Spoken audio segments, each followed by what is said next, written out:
नमस्कार दोस्तों, आप सभी का स्वागत है आपके अपने YouTube चैनल जी के लोना से डेवराज। हम करने वाले हैं राजस्थान सामान्य ज्ञान के महत्वपूर्ण प्रश्न, वो भी सीईटी एग्जाम्स के लिए।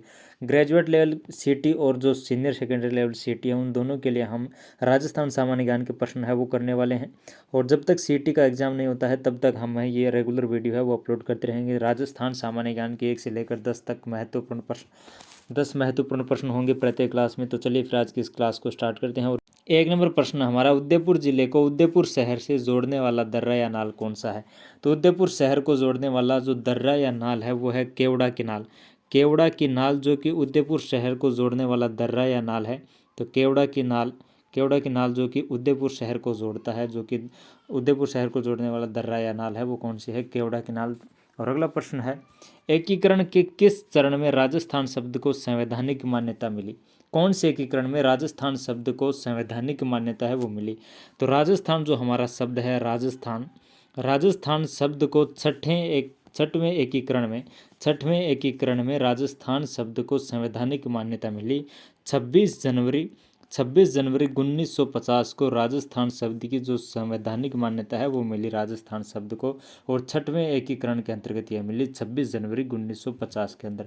और अगला प्रश्न हमारा 3 नंबर प्रश्न, कर्क रेखा की राजस्थान में लंबाई है वो कितनी है।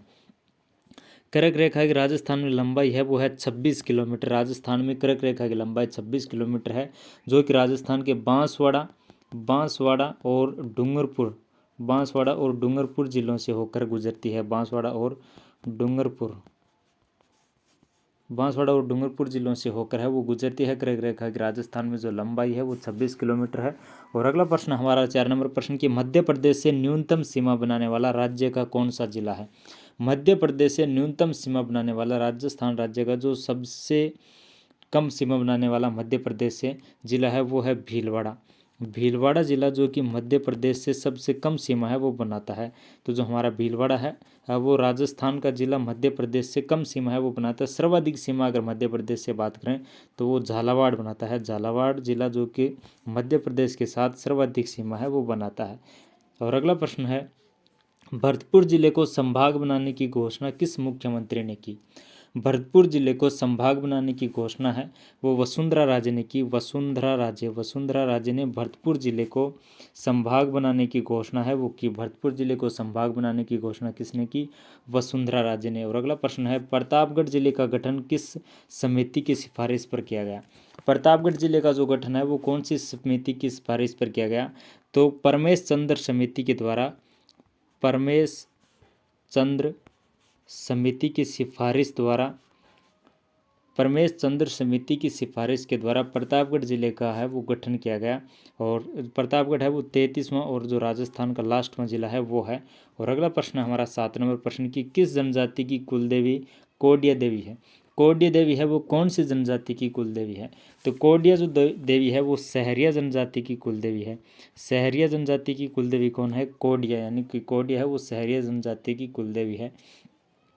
और इसका जो संबंध है वो धारी संस्कार का संबंध सहरिया जनजाति से है। सहरिया जनजाति का संबंध है वो धारी संस्कार से है।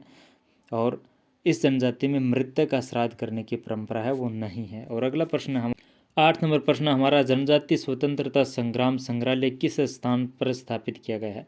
जनजाति स्वतंत्रता संग्राम जो संग्रहालय है वो राजस्थान के मानगढ़ धाम में स्थापित है वो किया गया है। और मानगढ़ धाम कौन से जिले में है, मानगढ़ धाम है वो बांसवाड़ा जिले में है। मानगढ़ धाम कौन से जिले में, बांसवाड़ा में। और गोविंद गुरु ने संप सभा के माध्यम से जनजाति क्षेत्रों में सामाजिक कुरीतियों को इस प्रकार को दूर कर लोगों के जीवन को बदलने का कार्य किया। इसलिए मानगढ़ में संग्रहालय बनाने का जो उद्देश्य है वो एक ऐसी महान आत्मा से परिचित करवाना है आने वाली पीढ़ियों को, जिनसे जो गोविंद गुरु हैं उनसे प्रेरणा है वो मिल सके।